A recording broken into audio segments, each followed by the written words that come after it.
साथियों, आप में से कई ऐसे स्टूडेंट हैं जो इस बार पहली बार जामिया आरसीए का टेस्ट देने वाले हैं या फिर देने की सोच रहे हैं, और आप में से कई ऐसे लोग हैं जो बार बार हमसे एक सवाल पूछ रहे हैं। वो ये है कि सर ये बता दीजिए कि जामिया आरसीए में जो एंट्रेंस टेस्ट होती है वो प्रीलिम्स के लिए होती है, प्रीलिम्स की प्रिपरेशन के लिए होती है, या फिर मेंस के लिए होती है, या फिर दोनों के लिए होती है, या फिर दोनों के अलग अलग टाइम पे अलग अलग टेस्ट होती है। ये ओवरऑल सारी चीज़ें कंफ्यूजिंग है आप सभी के लिए। तो आज के वीडियो में मैं आपकी सारी कंफ्यूजन क्लियर करने वाला हूँ, आपको कंप्लीट इन्फॉर्मेशन देने वाला हूँ बैक एंड टू एंड इसके बारे में कि सिलेक्शन कैसे होता है आरसीए में, कब कब होता है, वो सारी चीज़ें बताने वाला हूँ। दोस्तों देखिए, सबसे पहले क्या होता है कि अगर आप पहली बार सोच रहे हैं एंट्रेंस में बैठने के लिए तो आपको एंट्रेंस में बैठना चाहिए, ठीक है। तो आपकी जो पहली सिलेक्शन होगी एंट्रेंस टेस्ट होती है, वो होती है प्रीलिम्स के लिए। आप रिटन टेस्ट निकालते हैं, इंटरव्यू होती है, उसके बाद आपके जो दाखिले हो जाते हैं आरसीए में, वहाँ पे आपकी प्रीलिम्स की तैयारी कराई जाती है। जब आप प्रीलिम्स क्लियर कर देते हैं तो आपको कैरी फॉरवर्ड कर दिया जाता है मेंस के लिए। यानी प्रीलिम्स की तो तैयारी हो ही रही है, साथ में वहाँ पे मेंस की भी तैयारी होती है, ठीक है। आपकी प्रीलिम्स की भी तैयारी होगी, मेंस की तैयारी होगी। तो आपकी अगर सिलेक्शन हुई है उसके बाद आपकी प्रीलिम्स की तैयारी होगी। अगर आप प्रीलिम्स निकाल लेते हैं उसके बाद कैरी फॉरवर्ड कर जाएंगे जामिया आरसीए में ही मेंस के लिए। ये तो पहली बात हो गई, यानी पहला टेस्ट जो लार्ज स्केल पे होता है वो प्रीलिम्स के लिए ही होता है। लेकिन अगर आपका सिलेक्शन जामिया आरसीए में नहीं हो रहा है, आपका सिलेक्शन नहीं हुआ है, तो आप बाहर से ही एक्सटर्नल स्टूडेंट रहेंगे और आप प्रीलिम्स अगर निकाल लेते हैं आरसीए मतलब प्रीलिम्स निकाल लेते हैं तो आप डायरेक्ट मेंस के लिए भी जा सकते हैं वहाँ पे जामिया आरसीए। तो मेंस के लिए एक सेपरेट एंट्रेंस टेस्ट होती है आरसीए में। प्रीलिम्स के लिए तो होती है प्रीलिम्स प्लस मेंस हो गया।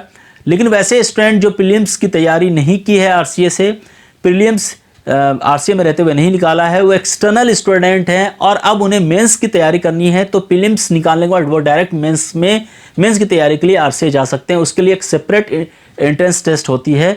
तो इस बार जो मैं आपको वो मेंस की भी जो आएगी नोटिफिकेशन, उसकी भी आपको इन्फॉर्मेशन दूंगा। तो दोस्तों कहने का मतलब ये है कि अगर आपके सिलेक्शन हो जाते हैं तो प्रीलिम्स की तो तैयारी कोचिंग होगी ही। अगर आप प्रीलिम्स निकाल लेते हैं तो आपको कैरी फॉरवर्ड कर दिया जाएगा मेंस की, आप मेंस की भी तैयार कर सकते हैं। लेकिन अगर वैसे स्टूडेंट जिनका सिलेक्शन फर्स्ट अटैम्प्ट में एंट्री लेवल पे नहीं हुआ है तो आप एज ए एक्सटर्नल स्टूडेंट रहिए और आप प्रीलिम्स की तैयारी कीजिए, प्रीलिम्स निकालिए। प्रीलिम्स निकालने के बाद जब आपको मेंस निकालना होगा तो उसकी कोचिंग के लिए अलग से एंट्रेंस होती है, मेंस के लिए होती है आरसीए में। तो उस एंट्रेंस को देके आप मेंस की कोचिंग ले सकते हैं जामिया आरसीए में, ठीक है। तो ये मैंने आपको कंप्लीट चीज़ें बता दी हैं। बहुत सारे ऐसे स्टूडेंट होते हैं जो फर्स्ट अटैम्प्ट में प्रीलिम्स की तैयारी के लिए जाते हैं और उनका प्रीलिम्स निकल जाता है तो वो कैरी फॉरवर्ड हो जाते हैं मेंस के लिए, तो ओवरऑल वहाँ पे रह के कंप्लीट कोचिंग ले लेते हैं।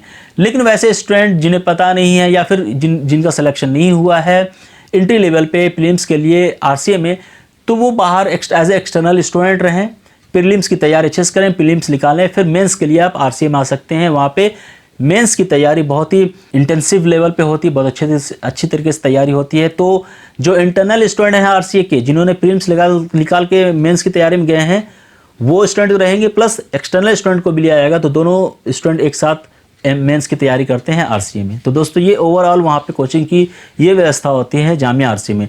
तो उम्मीद है कि आपके जो डाउट थे, आपकी जो उलझनें थी, वो मैंने क्लियर कर दी इस वीडियो में। अगर ये इन्फॉर्मेशन दी गई इन्फॉर्मेशन पसंद आए तो इस वीडियो को लाइक कर दीजिए, शेयर कीजिए। मैं बार बार बोलता हूँ शेयर कीजिए, कर देना चाहिए, क्योंकि व्यूज़ कम आ रही हैं आजकल जामिया आरसीए की वीडियो में और हमें कम से कम 1000 व्यूज़ चाहिए होती है। तो आप इस वीडियो को ज़्यादा से ज़्यादा शेयर कीजिए, लोगों से कहिए हमारे चैनल से जुड़ने के लिए, और हमारे टेलीग्राम से ज़रूर जुड़िए, क्योंकि यहाँ पे हम आपको the Hindu, Indian express, financial express जैसी न्यूज़पेपर डेली बेसिस पे दिया करते हैं। साथ में जीएस और करंट अफेयर्स के भी कंटेंट दिया करते हैं। तो चलिए साथियों, इस वीडियो को यहीं पे ख़त्म करते हैं। तब तक के लिए साथियों फिर मिलेंगे नई वीडियो में नई चीज़ के साथ। तब तक के लिए धन्यवाद।